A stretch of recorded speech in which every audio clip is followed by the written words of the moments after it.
Welcome to our special SOS Everybody Needs a Bit of Scienza installment. This is a shout out to all the wine geeks out there. We need some feedback on the Professore's new book, the English version of Jumbo Shrimp Guide to the Origins, Evolution, and Future of the Grapevine. The Italian Wine Podcast is part of the Mama Jumbo Shrimp brand, and Mama Jumbo Shrimp is all about breaking down difficult concepts into small, bite-sized pieces. The issue here is that the new book is, well, a bit difficult to chew at this point, so we want to invite wine lovers out there to give us their input and advice to make the final product more reader-friendly. So have at it, wine lovers. Don't be shy. Send your comments to info@italianwinepodcast.com. Now on to the show.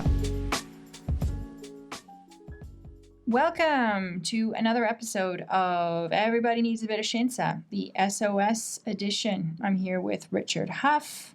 Hello, Richard. Hi, Joy. How are you? Good. Here we are again. Yes. We're going to do this narration of Scienza's new book as I'm standing in for Stevie. She is off jet-setting around the world doing via. While we're stuck in the booth. Yeah. She's in New York at the moment. So let's see here. I will talk a minute about why we're doing this. So you're reading these chapters for Scienza, his book. He's an Italian scientist who has done so much work. We'd be here till next Christmas if I was to talk about all his, accolades and work. But he writes in Italian. This is a very scientific book, but we're trying to make it for the everyday wine drinking person, international community. We're making it accessible. We're looking for feedback so that people can, and we're going to put it on our Mama Jumbo Shrimp series of books. So it has to be, easy for people to understand. And so, yeah, it's a really awesome book. You've translated it, and now,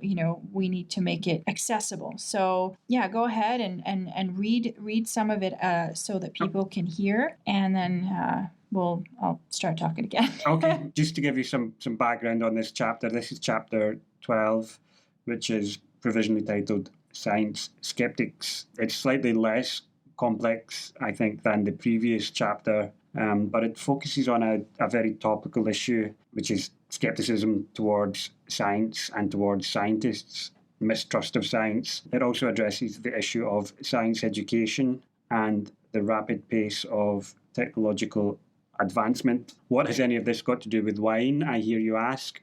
Well, with climate change and genetic engineering, science is going to have an increasingly significant impact on wine production. So the idea behind this chapter is that it's to help our readers to have a grasp of the moral, ethical, and scientific issues behind these important scientific challenges and developments.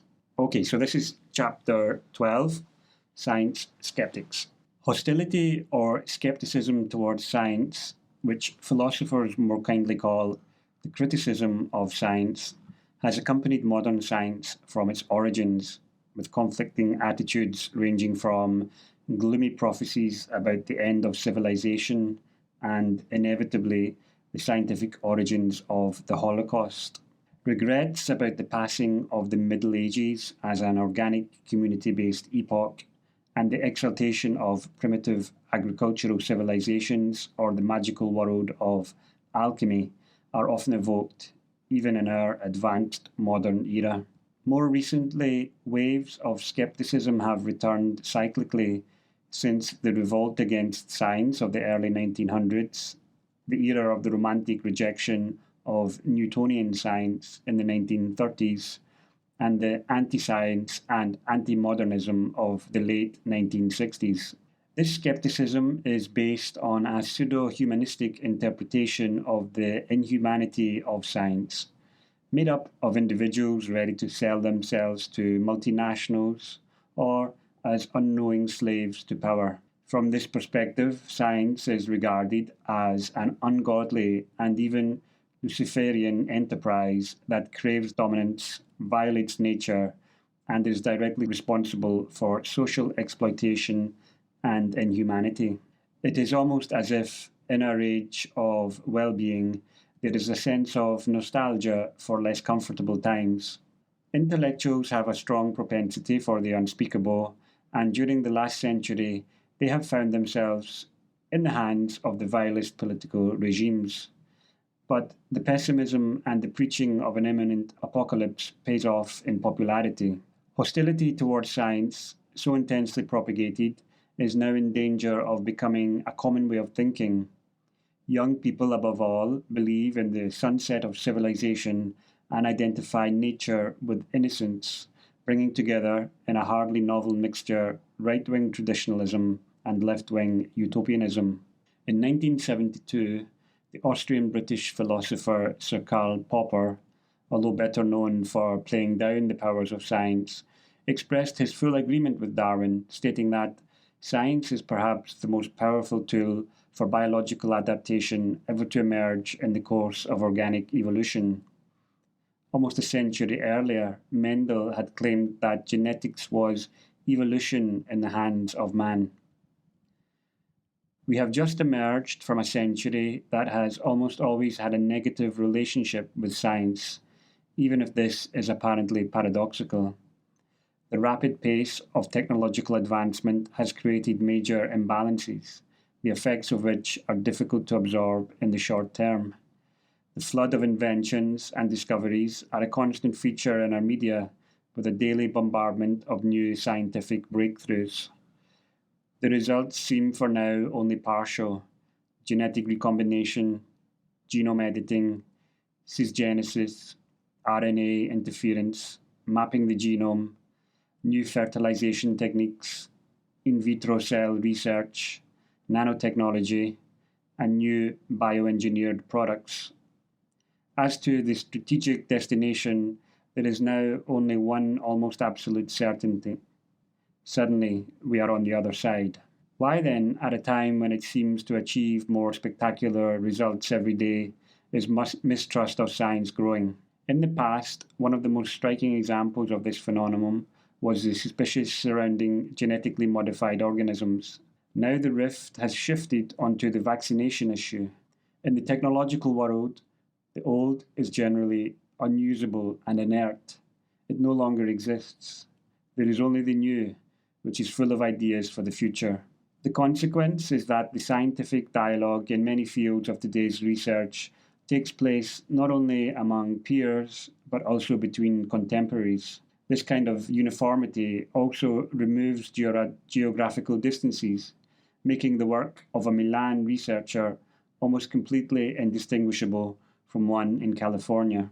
In such a context, the perception of history can be linked to the concept of obsolescence, akin to what the past is to technology, a warehouse of old redundant models. This is how the ancient principle of historia magistra vitae, formulated by Cicero in De Oratore, is interpreted, meaning that the most distant history is less interesting and less relevant to the circumstances of the present.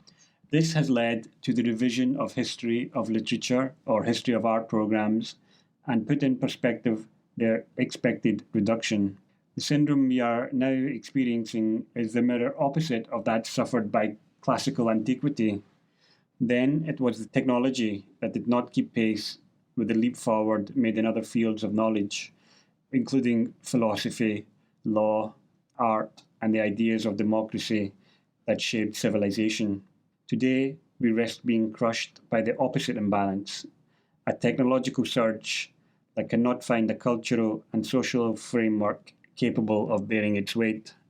A declining prestige of culture in the traditional sense, humanistic, mathematical, and natural sciences, is increasingly accompanied by the growing prestige of technical disciplines and the influence of a culturally impoverished ruling class, increasingly influenced by the myths of triumphant technology. The basis of this is the affirmation of a model that in recent years, especially in the post-war period, has contrasted the human sciences with a technological scientific mass, more and more technical and less scientific, as it has been perceived by a part of society. In education, STEM is the acronym for science, technology, engineering, and mathematics. STEM in English is the stem of a flower in a conceptual sense. In a linguistic sense, STEM is the root and suggests something essential, necessary for subsistence. In this way, it activates a powerful amphibology, as linguistics call it, a phrase that is linguistically ambiguous.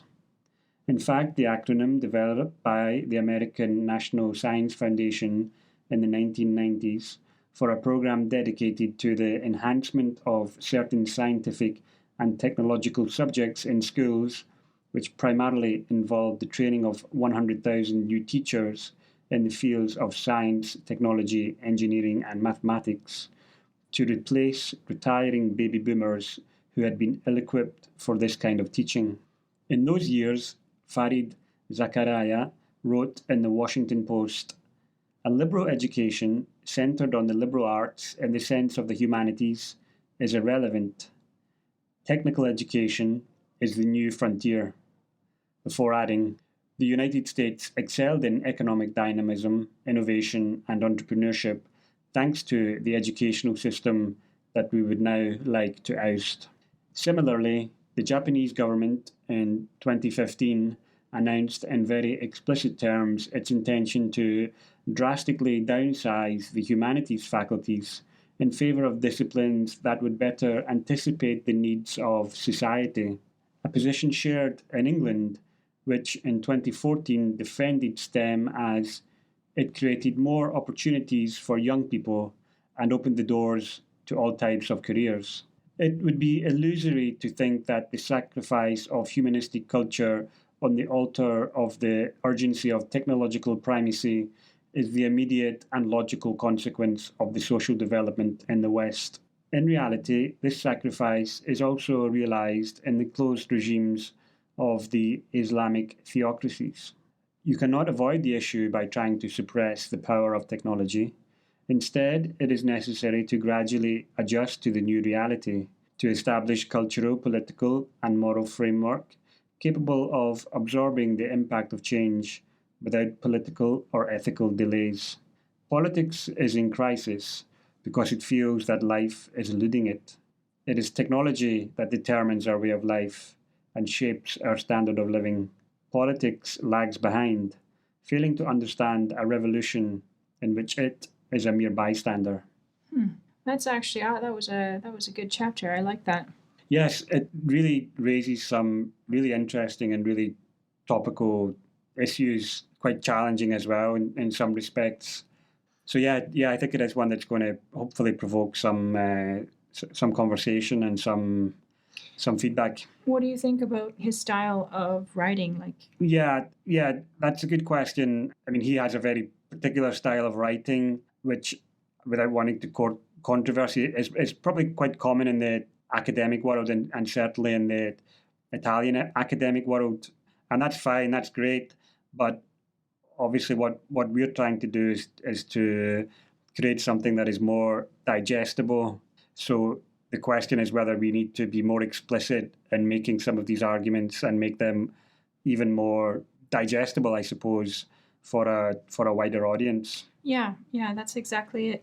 Well, I think that with that in mind, we should probably, address the listeners and, just say if you have any thoughts, any opinions, any advice on how we can do that, it would be really helpful as we continue to work on and bring this book into fruition for a wider audience. Of course, you've translated it into English, and so now it's the point where we need to figure out what is going to be done with it. So go ahead if anybody has listened, has any thoughts, and contact Richard directly at. Yes, my email address is Hough, which is HOUGH at justdothework.it. Okay, so HOUGH at justdothework.it. Yeah. Cool. And then we, of course, in the notes, in the show notes, if you just scroll down on wherever you get your pods, you will see a list of our social media handles, and you can hop on there, like Twitter at ETY Podcast. Just, leave a comment. It doesn't have to be, anything, groundbreaking. Just, we really need a bit of interaction. Yeah, even just a thumbs up or a thumbs down probably would be enough to... Yeah, that would make us feel good. So, all right, Richard, until next week, that's all we have. As always, keep listening to the Italian Wine Podcast. Like, subscribe, go on to our Spotify, give that some love. And of course, we have our Mama Jumbo Shrimp YouTube channel that has been doing some awesome things. There are so many videos on there with some great wineries all over Italy that Stevie has been visiting. She's been really busy. She's actually in New York right now doing her thing. So until next time, that's a wrap. Thank you. Goodbye, Joy. Bye. Listen to the Italian Wine Podcast wherever you get your podcasts. We're on SoundCloud, Apple Podcasts, Spotify, Himalaya FM, and more. Don't forget to subscribe and rate the show. If you enjoy listening, please consider donating through ItalianWinePodcast.com. Any amount helps cover equipment, production, and publication costs. Until next time, chin chin.